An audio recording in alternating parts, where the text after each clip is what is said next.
Hello everyone, आप सभी का मेरे YouTube channel preparation with Tanvi में स्वागत है। आज की इस वीडियो में हम भारतीय संविधान के बारे में पढ़ेंगे। तो इसमें हम पढ़ेंगे कि भारतीय संविधान का इतिहास क्या है, इसको बनने में कितना समय लगा, कौन कौन सी बैठकें हुई, कितनी बैठकें हुई और किस योजना के अंतर्गत इसका निर्माण हुआ। तो all total A to Z सभी पॉइंट्स के बारे में हम इस वीडियो में चर्चा करेंगे। तो स्टार्ट करते हैं। हमारा भारतीय संविधान के निर्माण में कैबिनेट मिशन योजना 1946 का महत्वपूर्ण योगदान रहा है। यानी कि जो भारतीय संविधान का निर्माण हुआ है वो कैबिनेट मिशन योजना जो कि 1946 की है, उसका इसमें इम्पॉर्टेंट रोल रहा है। नेक्स्ट, 1946 की कैबिनेट मिशन योजना ने भारतीय संविधान सभा के प्रस्ताव को स्वीकार कर इसे व्यवहारिक रूप प्रदान किया। यानी कि जो भारतीय संविधान सभा का जो प्रस्ताव था उसे एक्सेप्ट किया था कैबिनेट मिशन योजना जो कि 1946 की है। उसने इसके प्रस्ताव को स्वीकार किया और इसे एक व्यवहारिक रूप प्रदान किया। अगला पॉइंट है, तो जब ये प्रस्ताव स्वीकार हो गया संविधान सभा का, तो संविधान सभा की जो पहली बैठक होती है वो हुई 9 दिसंबर 1946 को, जिसमें अस्थायी अध्यक्ष डॉक्टर सच्चिदानंद सिन्हा को चुना गया। तो जो संविधान सभा की पहली बैठक हुई थी वो हुई थी 9 दिसंबर 1946 को, और उसमें जो है अस्थायी अध्यक्ष डॉक्टर सच्चिदानंद सिन्हा को चुना गया था। अगली जो बैठक हुई संविधान सभा की दूसरी बैठक 11 दिसंबर 1946 को हुई, जिसमें स्थायी अध्यक्ष के रूप में डॉक्टर राजेंद्र प्रसाद को चुना गया। तो पहली बैठक हुई थी 9 दिसंबर 1946 को और दूसरी बैठक हुई 11 दिसंबर 1946 को। तो जो 9 दिसंबर को बैठक हुई थी उसमें टेम्परेरी अध्यक्ष चुन लिए गए थे सच्चिदानंद सिन्हा जी को, और जब 11 दिसंबर को बैठक होती है तो स्थायी अध्यक्ष के रूप में चुना जाता है डॉक्टर राजेंद्र प्रसाद को। तो हमें याद रखना है कि अगर अस्थायी पूछा जाए तो डॉक्टर सच्चिदानंद सिन्हा होंगे और स्थायी अध्यक्ष के रूप में डॉक्टर राजेंद्र प्रसाद। लेकिन हाँ, अगर क्वेश्चन में दिया हो कि संविधान सभा के अध्यक्ष, तो हमारा डॉक्टर राजेंद्र प्रसाद होगा, जब उसमें कुछ भी ना लिखा हो कि अस्थायी या स्थायी, क्योंकि सच्चिदानंद सिन्हा को एक टेम्परेरी मतलब ऐसे ही रख लिया गया था। लेकिन जो स्थायी अध्यक्ष के रूप में है वो डॉक्टर राजेंद्र प्रसाद है। तो जब हमारे क्वेश्चन में तो कुछ भी ना दिया हो, डायरेक्ट अध्यक्ष पूछा जाए, तो हमारे डॉक्टर राजेंद्र प्रसाद ही होंगे। अगला पॉइंट है, 13 दिसंबर 1946 को पंडित जवाहरलाल नेहरू ने ऐतिहासिक उद्देश्य प्रस्ताव पेश किया, जिसे 22 जनवरी 1947 को संविधान सभा द्वारा स्वीकार किया गया। तो जो संविधान सभा की बैठक थी, पहली थी 9 दिसंबर 1946, दूसरी थी 11 दिसंबर 1946। 9, 11, फिर उसी के 11 के बाद में 13 दिसंबर 1946 को क्या हुआ कि पंडित जवाहरलाल नेहरू ने उद्देश्य प्रस्ताव पेश किया, पेश तो किया 13 दिसंबर 1946 को, और उसे स्वीकार किया गया संविधान सभा के द्वारा 22 जनवरी 1947 को। नेक्स्ट, अगला पॉइंट है, जवाहरलाल नेहरू और उनके 11 सहयोगियों ने 2 सितंबर 1946 को अंतरिम सरकार का गठन किया। तो अगर पूछा जाए अंतरिम सरकार का गठन कब हुआ, तो वो हुआ था 2 सितंबर 1946 को, और इसका गठन किया था जवाहरलाल नेहरू ने। अगला पॉइंट है, संविधान को बनने में 2 वर्ष 11 माह 18 दिन का समय लगा। तो जो संविधान हमारा वो बन के तैयार हुआ था 2 वर्ष 11 माह 18 दिन में।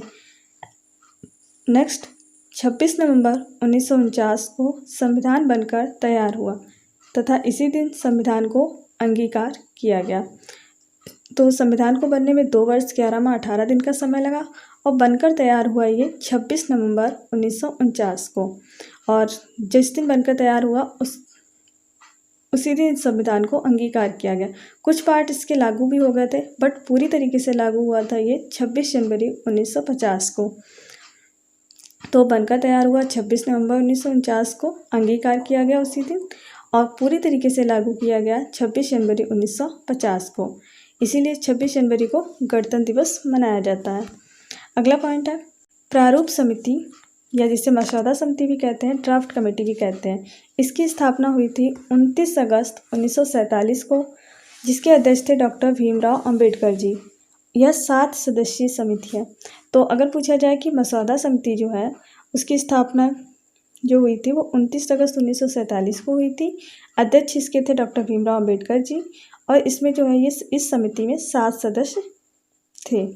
अगला पॉइंट है, प्रारूप समिति के द्वारा अंतिम रूप से संविधान में 395 अनुच्छेद और 8 अनुसूचियां रखी गई। तो जो प्रारूप समिति जिसके डॉक्टर भीमराव अंबेडकर जी अध्यक्ष थे, उसी के अनुशंसा पे जो मूल रूप से संविधान में जब संविधान बनकर तैयार हुआ तो अंतिम रूप से 395 अनुच्छेद और 8 अनुसूचियां रखी गई। तो अगर पूछा जाए, वर्तमान में तो अनुच्छेदों की संख्या बढ़ गई है, लेकिन अगर पूछा जाए मूल संविधान में कितने अनुच्छेद थे, तो हमारे 395 अनुच्छेद और 8 अनुसूचियां मूल संविधान में थी। अगला पॉइंट है, संविधान सभा के संवैधानिक सलाहकार। तो जो संविधान सभा के संवैधानिक सलाहकार थे वो हमारे VN राव। अगला पॉइंट है, संविधान सभा निर्माण के लिए 60 देशों के संविधान का अध्ययन किया गया। तो जब भारतीय संविधान सभा का निर्माण किया जा रहा था तो उस समय 60 कंट्रीज़ के संविधान का अध्ययन किया गया था, फिर संविधान सभा का निर्माण किया गया था। अगला पॉइंट है, संविधान सभा का कार्य 11 अधिवेशनों में कुल 165 दिन सभा हुई। तो टोटल अधिवेशन जो हुए थे वो 11 हुए थे और जो बैठकें हुई थी हमारी 165 दिन सभाएं हुई थी। ये हमारा था कि संविधान कैसे बना, कब कब बैठकें हुई, कितनी बैठकें हुई, किस दिन बनकर तैयार हुआ, किस दिन लागू हुआ, ये पूरा हो गया हमारा। आगे हमारी कुछ है, जो भारतीय संविधान बनकर तैयार हुआ इसकी विशेषताएं क्या हैं। भारतीय संविधान की विशेषताएं, पहला पॉइंट है इसमें, भारतीय संविधान विश्व का सर्वाधिक विस्तृत एवं लिखित संविधान है। तो जो हमारा भारतीय संविधान है वो विश्व का सबसे बड़ा और लिखित संविधान है। अगला पॉइंट है, वर्तमान में इसमें 12 अनुसूचियाँ, 25 भाग और 395 अनुच्छेद, लगभग 470 अनुच्छेद हैं। तो जो मूल संविधान था उसमें हमारी थी 8 अनुसूचियाँ थी और 395 अनुच्छेद थे, जबकि वर्तमान में इनकी संख्या बढ़ गई है, अनुसूचियाँ हो गई हैं 12, भाग 25 और अनुच्छेद जो 395 थे, और इसे हम कह सकते हैं 395 अनुच्छेद या 470 अनुच्छेद। अब ये कैसे होता है कि नंबरिंग में तो हमारे 395 अनुच्छेद ही हैं, और जब कोई नया अनुच्छेद बढ़ाया गया तो वो पॉइंट के रूप में, जैसे का, खा, गा ऐसे करके बढ़ाया गया, तो अगर हम उनको भी गिन लेते हैं तो 470 हो जाते हैं, लेकिन लिखने के तौर पे जो गिनती है वो 395 अनुच्छेद की है। तो दोनों ही पॉइंट्स समझ में आ गए होंगे कि 395 कैसे बोला जाता है और 470। तो अगला पॉइंट है, इंग्लैंड का संविधान अलिखित है। जैसे जो हमारा भारतीय संविधान है वो सबसे बड़ा है विश्व का और लिखित है, जबकि इंग्लैंड का जो संविधान है वो अलिखित है, लिखित स्वरूप उसका नहीं है। अगला पॉइंट है, भारतीय संविधान कठोर व लचीले का समन्वय है। मतलब जो हमारा भारतीय संविधान है वो कठोर और लचीला दोनों का ही मिश्रण है। यह ना ही ब्रिटिश संविधान की भांति लचीला है और ना ही अमेरिकी संविधान की भांति अत्यधिक कठोर। कहने का मतलब है कि कठोर और लचीले का मिक्सअप है, और ना तो ये ब्रिटिश संविधान की तरह लचीला है और ना ही अमेरिका के संविधान की तरह अत्यधिक कठोर है। यानी कि जो ब्रिटिश संविधान है वो बहुत लचीला है और जो अमेरिका का संविधान है वो बहुत कठोर है। इससे हमें ये दोनों पॉइंट्स भी पता चल जाते हैं कि इंग्लैंड का संविधान कैसा है और अमेरिका का संविधान की प्रकृति कैसी है। अगला पॉइंट है, भारतीय संविधान एकल संविधान है, जो कि अमेरिका की भांति संघ व राज्यों के अलग अलग संविधान जैसा नहीं है। तो जो भारतीय संविधान है वो एकल संविधान है, जबकि अमेरिका में संघ और राज्य का अलग अलग संविधान होता है। अगला पॉइंट है, संपूर्ण प्रभुत्व संपन्न लोकतंत्रात्मक एवं गणराज्य से आशय है कि आंतरिक और बाह्य दृष्टि से भारत किसी भी विदेशी सत्ता के अधीन नहीं है।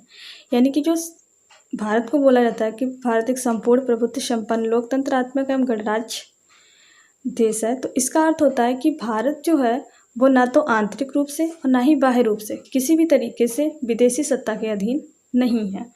तो ये होता है इसका मतलब। अगला पॉइंट है, भारत का संविधान भारत को वर्णित करता है। किस रूप में करता है? तो वो करता है राज्यों के संघ के रूप में। तो भारत का जो संविधान है वो भारत को राज्यों के संघ के रूप में वर्णित करता है। अगला पॉइंट है, संविधान का रक्षक या अभिभावक कौन है? तो उच्चतम न्यायालय, सुप्रीम कोर्ट। जब भी संविधान का उल्लंघन होता है तो हम किसकी शरण में जाते हैं? सुप्रीम कोर्ट की। तो उसका जो रक्षक है वो सुप्रीम कोर्ट है। अगला पॉइंट है, भारतीय गणराज्य का संवैधानिक अध्यक्ष होता है। तो भारतीय गणराज्य का संवैधानिक अध्यक्ष होता है राष्ट्रपति। अगला, भारतीय संविधान के अनुसार राजनीतिक शक्ति का आधार है भारत की जनता। जो भारतीय संविधान के अनुसार जो पावर दी गई है राजनीतिक शक्ति का आधार जो है वो भारत की जनता है। अगला, भारतीय संविधान समाजवादी और पूंजीवादी दोनों व्यवस्थाओं की मध्य स्थिति पर जोर देता है। तो जो भारतीय संविधान है वो किस पर जोर देता है? समाजवाद और पूंजीवाद दोनों ही व्यवस्थाओं की मध्य स्थिति पर जोर देता है। तो ये हो गई भारतीय संविधान की कुछ विशेषताएं।